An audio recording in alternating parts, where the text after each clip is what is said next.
అందరికీ నమస్కారం అండి.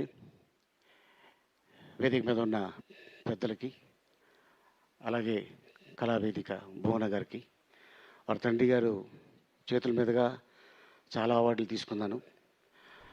ఇక్కడ చాలామందికి తెలుసో లేదో, వారు కూడా నిర్మాత.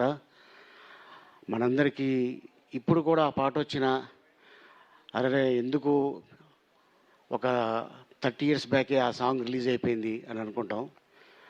అభినందన అనే సినిమా నిర్మాత వారు, నీరాజన అనే సినిమా నిర్మాత వారు.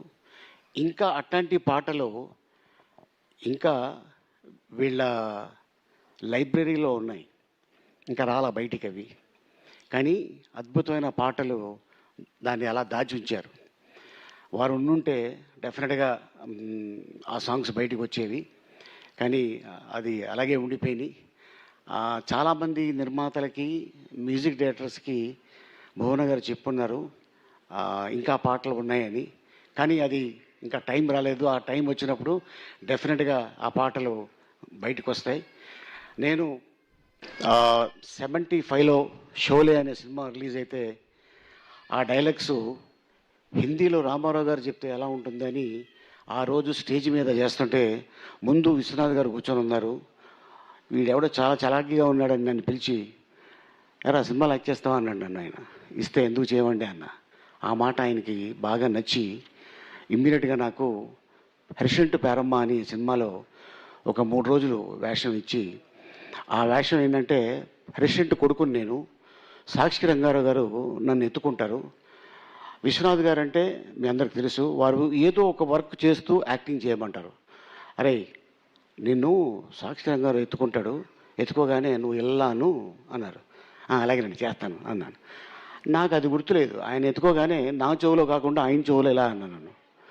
అది ఆయనకి నచ్చింది విశ్వనాథ్ గారికి. అరే నేను నిన్ను కదా అనుకోమన్నానంటే గుర్తులేదండి అన్న. అది వారికి గుర్తుకొచ్చి వీడు మంచి టైమింగ్ ఉన్న ఆర్టిస్ట్ అని ఒక 3 రోజులు నాకు వేషం ఇచ్చారు.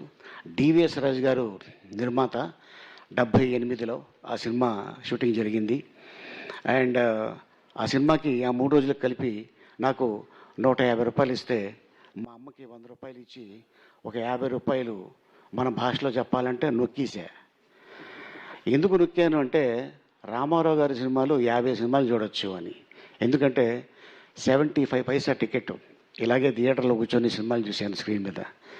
ఆ 25 పైసా ఇంటర్వెల్లో అవి ఏమైనా కొనుక్కోవచ్చు అని చెప్పి అలా దాచుకొని వారి సినిమాలు చూసి ఇన్స్పిరేషన్ అయ్యి చెన్నై వెళ్ళి వారిని చూడాలి అని బజుల్లా రోడ్లో వారి ఇల్లు ఉంటే చాలామంది తిరుపతికి వెళ్ళి ఆ బస్సులు రామారావు గారిని చూడటానికి వచ్చేవాళ్ళు. వారి ఇంటి ఎదురుగుంటానే దర్శరత్న మన దాసనారాయణరావు గారి ఇల్లు ఉండేది. అక్కడ తిరుపతిలో ఆ స్వామిని చూసుకొని చెన్నైలో వచ్చి రామారావు గారిని చూసుకొని మళ్ళీ వాళ్ళు ఊరికి వెళ్ళిపోతే అమ్మయ్య ఫుల్ఫిల్ అయ్యింది మన ట్రిప్పు, మన యాత్ర అనుకొని అప్పుడు వచ్చేవాళ్ళు. సో అట్టాగా కెరియర్ మొదలుపెట్టి ఇప్పుడు 2028 వస్తే నేను ఇండస్ట్రీకి వచ్చి 50 ఏళ్ళు అవుతుంది. ఈరోజు వారి పేరు మీద కళావేదిక సంస్థ మీద నాకు నందమూరి తారక రామారావు గారు అవార్డు ఇవ్వటం నిజంగా చాలా ఆనందంగా ఉంది.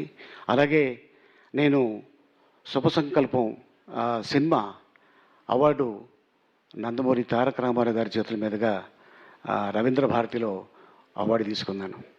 ఆ రోజు నా గురించి ఆల్మోస్ట్ మిగతా ఆర్టిస్టుల గురించి 1 minute మాట్లాడితే నా గురించి రామారావు గారు ఆ రోజున 2 minutes మాట్లాడి చిన్నప్పుడే ఇండస్ట్రీకి వచ్చి ఎంతో ఏ సపోర్టు లేకుండా వాడికి వాడే ఎదిగి ఈ రోజున ఒక హీరోగా, ఒక కమెడియన్గా వాడు యాక్ట్ చేశాడంటే నిజంగా అది భగవంతుడు దయ.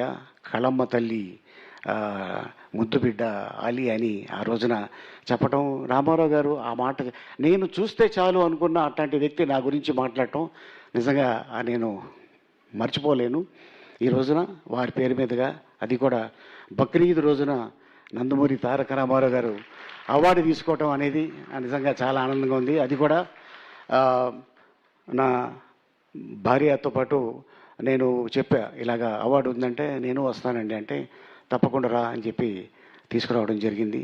అండ్ ఫస్ట్ టైం నాకు అన్నగారు వీరి సినిమాలో నేను యాక్ట్ చేశా. ఆ సినిమా పేరు అడవి దొర, సోహన్ బాబు గారిది. నేను దాంట్లో అడవి మనిషి క్యారెక్టరు.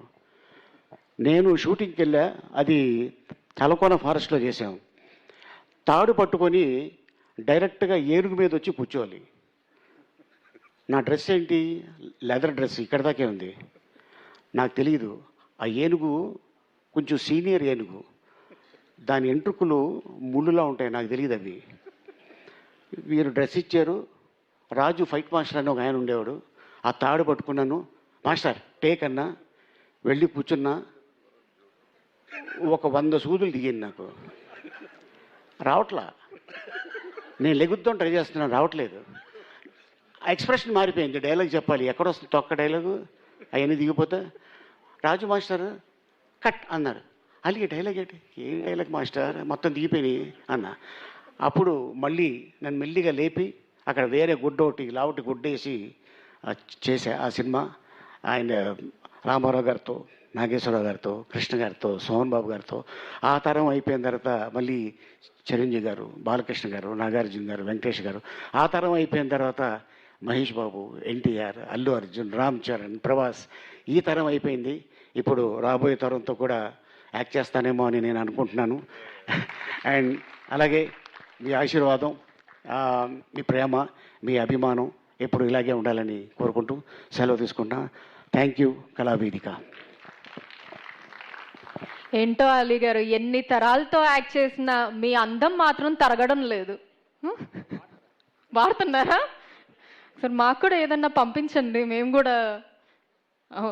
జుబేదా గారికి ఇచ్చారా బాధ్యత? Fine. And thank you so much Ali గారు. నిజంగా వెండితెర మీదే కాదు, ఈ స్టేజ్ మీద కూడా చక్కగా మీ మాటలతోటి మా అందరి మొహాల్లో కూడా నవ్వులు చిందించారు, నవ్వులు పోయించారు. మరొకసారి ధన్యవాదాలు అండ్ కంగ్రాచులేషన్స్ అండి for the award. Thank you.